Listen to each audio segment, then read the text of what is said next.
آج ہمارے یہاں ذبیحے کے اوپر، گوشت کے اوپر ہم دھیان نہیں دیتے ہیں. کسی کے بھی یہاں کا گوشت لے کر آ جاتے ہیں، کسی کے بھی یہاں کا گوشت کھانے لگتے ہیں. میں آپ کو اس تعلق سے ایک مسئلہ بتا دوں کہ ذبیحہ جو ذبح کیا جاتا صرف سنی صحیح العقیدہ مسلمان کے ہاتھ کا جائز ہے.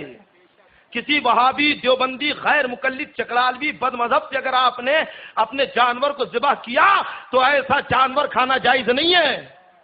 اور ایسے ہی اگر غیر مسلم کی ہوٹل سے آپ نے گوشت خریدا، وہابی کی ہوٹل سے آپ نے گوشت یا کھانا خریدا، یا وہابی کی ہوٹل میں کھانا کھایا، یا غیر مقلد کی، بد مذہب کی، کل ملا کے اہل سنت والجماعت کے علاوہ کسی کے بھی ہاتھ کا اگر آپ نے گوشت کھایا تو حرام. لوگ تو بہانے تلاش کرتے ہیں، مولانا پیسے دے کے لا رہے ہیں ہم. ارے پیسے دے کر لا رہا ہے تو پیسے تو تیرے صحیح ہے، گوشت تو خراب ہے، اور تیرے پیسے دینے سے حرام حلال نہیں ہو جائے گا. نہیں تو کل کو کہنے لگے گا مولانا یہ شراب بھی تو پیسوں سے آئی ہے، پیسے حلال کہتے تو شراب بھی معاذ اللہ حلال کی ہوگی. ایسا نہیں ہے. جیسے پیسے دے کر شراب حلال کی نہیں ہو سکتی، ایسے ہی پیسہ دے کر گوشت حلال نہیں ہو سکتا. وہ گوشت حرام ہے. وہابی دیوبندی کسی کے بھی یہاں کا کھانا. اس لیے جب کہیں باہر جائے یا شہر میں ہو پہلے پتہ کر لے ہوٹل سنی صحیح عقیدہ کی ہے کہ نہیں، اور یہ گوشت کس کے ہاں سے لایا ہے، کسی سنی کے ہاں سے لایا ہے کہ نہیں.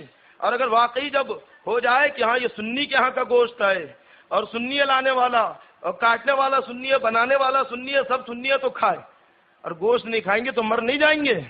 صبر کریں اور ہو سکے تو خود ہی اپنے ہاتھ سے ذبح کر گوشت کھائے. اسی تعلق سے ایک مسئلہ اور بتا دوں.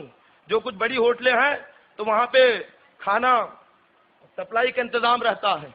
کچھ ایسے ورکر ہوتے ہیں جو گھروں تک کھانا پہنچاتے ہیں.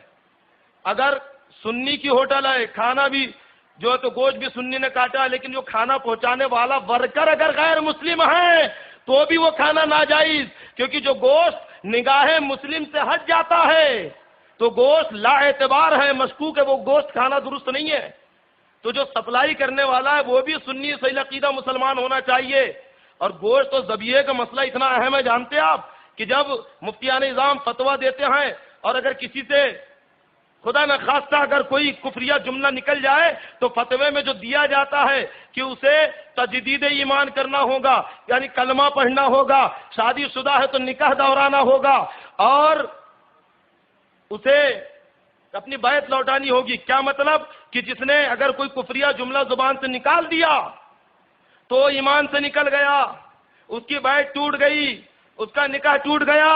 اور ساتھ میں یہ بھی لکھا جاتا ہے کہ اس آدمی کا ذبیحہ حرام، کہ وہ آدمی جو جانور ذبح کرے گا حرام، کیونکہ وہ اس کا اہل نکی ہے، ایمان اس کے اندر نکیا ہے، وہ مومن نہیں ہے. یہ مسئلہ بہت اہم ہے رزق کے معاملے میں.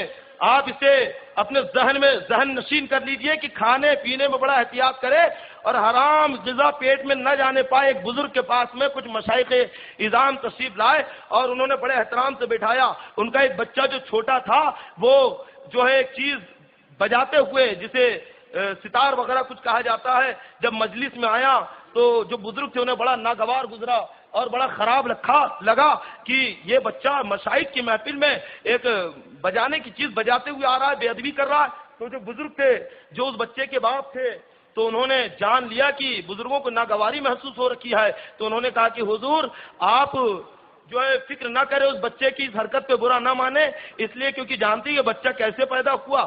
تو کہتے کہ ایک مرتبہ میرے ہمسائے کے ہاں بادشاہ کے گھر سے کھانا آیا، پڑوسی کے ہاں، تو اس نے وہ کھانا کھایا اور کچھ کھانا مجھے بھی دے دیا. تو کھانا جب میں نے کھایا تو اسی کھانے کے نطفے سے یہ بچہ پیدا ہوا.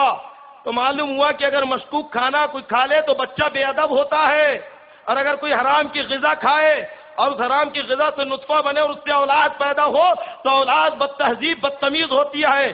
آج اگر ہمارے بچے ہماری نافرمانی کر رکھے ہیں، ہمارے بچے بد تہذیب بے ادب ہیں، تو اس میں قصور ہمارا ہے کہ ہم نے رزق حلال کی طرف توجہ نہیں دی اور ہم نے ناجائز مال کھایا، حرام روزی کھائی. اگر ہم رزق حلال کھاتے، اچھی غذا کھاتے تو اس سے اچھی اولاد تیار ہوتی، فرما بردار اولاد پیدا ہوتی. تو رزق حلال پہ توجہ دے. حضرت عاصم ختم فرماتے ہیں کہ اے لوگوں تمہیں قیامت کے میدان میں جمع کیا جائے گا، اور تمہیں قیامت کے میدان میں جمع کیا جائے گا. وہاں پہ تم سے حساب و کتاب ہوگا.